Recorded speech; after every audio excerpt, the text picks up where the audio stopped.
সকলে মিলে বিএনপিকে বিরুদ্ধে লাগছে।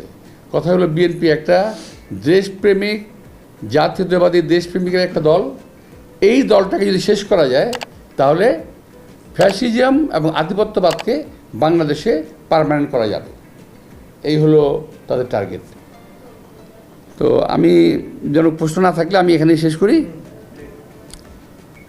আর একটাই বিষয় আমি আরেকটা বলতে চাই যে আপনারা খেয়াল করে দেখবেন বিএনপির সঙ্গে আওয়ামী লীগকে ট্র্যাক করতেছে, কিন্তু আমার কথা হলো যদি বিএনপি আওয়ামী লীগের সঙ্গে বিএনপিকে ট্র্যাক করে তা আওয়ামী লীগের নেতারা গ্রেপ্তার হওয়ার পরও এই সময় মার্ডার কেস সহ গ্রেপ্তার হওয়ার পরও মুক্তি, তারা কীভাবে মুক্তি পেল এবং তারা সাজা খাটা এই অবস্থায় মানে রিমান্ড থাকা অবস্থায় মুক্তি পেয়ে গেল, কী করে সম্ভব? অথচ এদেরই প্রভোকেশনের কারণে হাসিনা আজকের এই দুরবস্থা হয়েছে, দেশটার দুরবস্থা হয়েছে।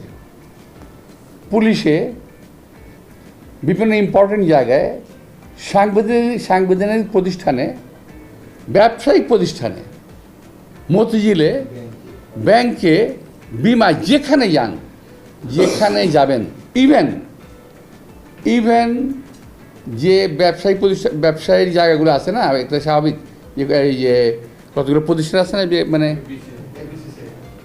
আজ কিছু প্রতিষ্ঠান আছে সেখানে কিন্তু একবারে পুরা ওরা মৌরুষি পাট্টা গেঁথে বসে আছে।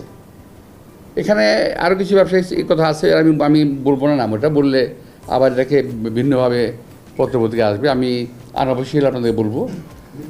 তো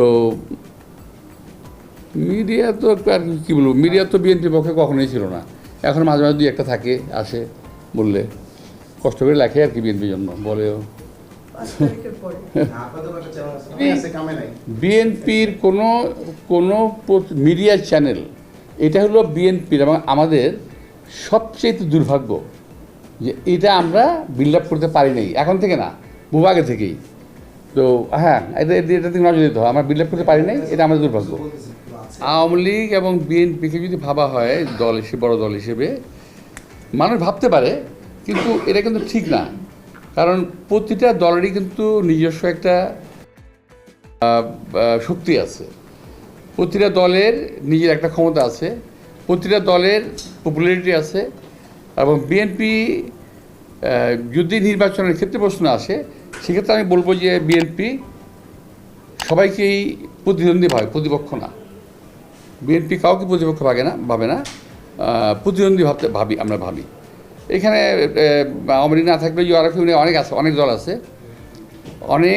আছে, অনেক মত আছে, অনেক মানুষ আছে, তারা সকলেই বিএনপির প্রতিদ্বন্দ্বী। ফ্যাসিজম এবং আধিপত্যবাদকে বাংলাদেশে পার্মানেন্ট করা যাবে, এই হলো তাদের টার্গেট।